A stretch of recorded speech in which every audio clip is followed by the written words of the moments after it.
Hi, my name is Ellie Mitta, and when I found out I would be introducing Celine Kim, a tear ran down my cheek.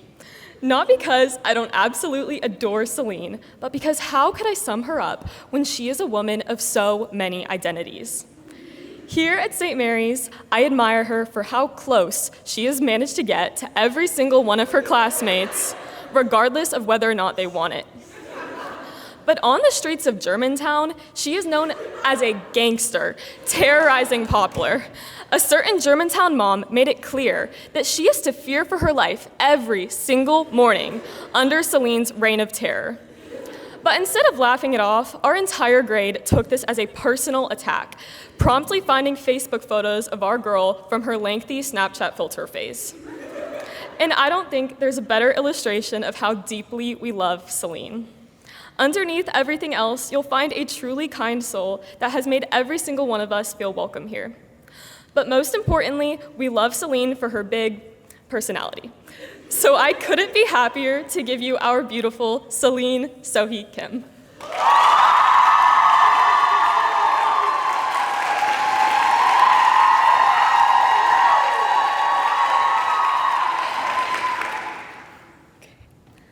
I am the #1 risk avoider.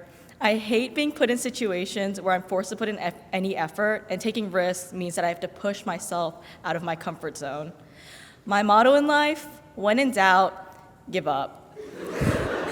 However, on December 1st, 2022, I decided to take a leap of faith.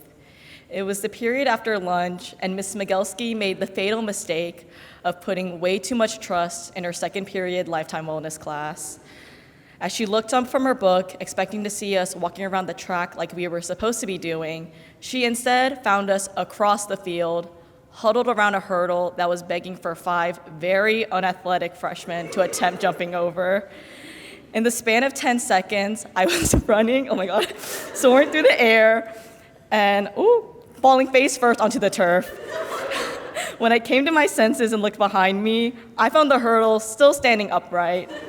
But I also found shards of plastic scattered around the ground. My calves of steel absolutely shattered the plastic part of the hurdle. And worst of all, I have photo evidence. That's me. Also, it's from a video. It's not just a photo.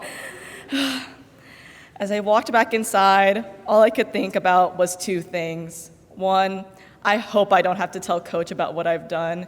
She really scares me. And 2, what made me think I could ever make that jump?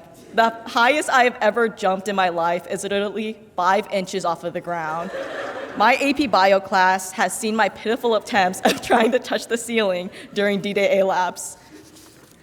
This pattern of asking, why am I even doing this, or what is even the point, has followed me throughout my life. Why did I become editor of Bella Vista? No one ever turns in their videos on time. Why did I join Backstage Theater Crew? I don't even know left versus right. That's probably why I'm a really bad driver. Why did I take AP Chem? Ms. Dunlap keeps saying that chemistry is cumulative, but after 3 years of knowing her, I don't have the heart to tell her I still do not know what cumulative means. I have held myself back for most of my life, afraid that if I ever tried something new, I would fail and embarrass myself. Once something became too difficult, I would automatically give up. However, I look at the people who surround me and realize there's no reason I should be this way. I look at my father for the past, I'm not looking at my father right now. I look at my father for the past 15 years we have lived in Memphis, has worked 12 hours a day, 6 days a week, and a dry cleaners that's way too hot in the summer. Way too hot in the summer and way too cold in the winter. I look at my mother and her rheumatoid arthritis. Oh my God, Her social distance toes are a result on the strain she has put on her fragile body to care for our family. Oh my God. I look at my grandparents who immigrated to a whole new continent 50 years ago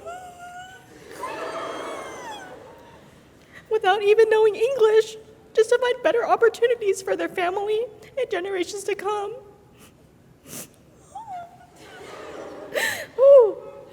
I'm not gonna look at them. My family has made sacrifices for me to live a comfortable life. Oh my God. I come from a family of risk takers and those who persevere, so I should be one too. I tell myself, and also tell you, to join that club. Oh, attempt to take that hard class. Talk with someone you don't know. And if it ever gets too hard, just keep going. What's the worst that can happen? Well, the worst that has happened to me was having to break the news to Ms. Wazinski about what I've done, or what I did, and not everyone can be as athletic as Layden. But you just have to pick yourself and the shattered pieces up from the ground and keep going. To my class of 26, thank you. These 14 years have truly been the best years of my life. And I'm glad I got to spend it with 69 amazing girls. But I think y'all know how much I love you guys. I express myself very strongly in the den, classrooms, cafeteria, and even in the middle of the hallways. As we embark on our separate journeys, and for the first time, we are miles and miles away from one another, I urge you all to remember that no matter what, you all will still never be safe from me. Thank you.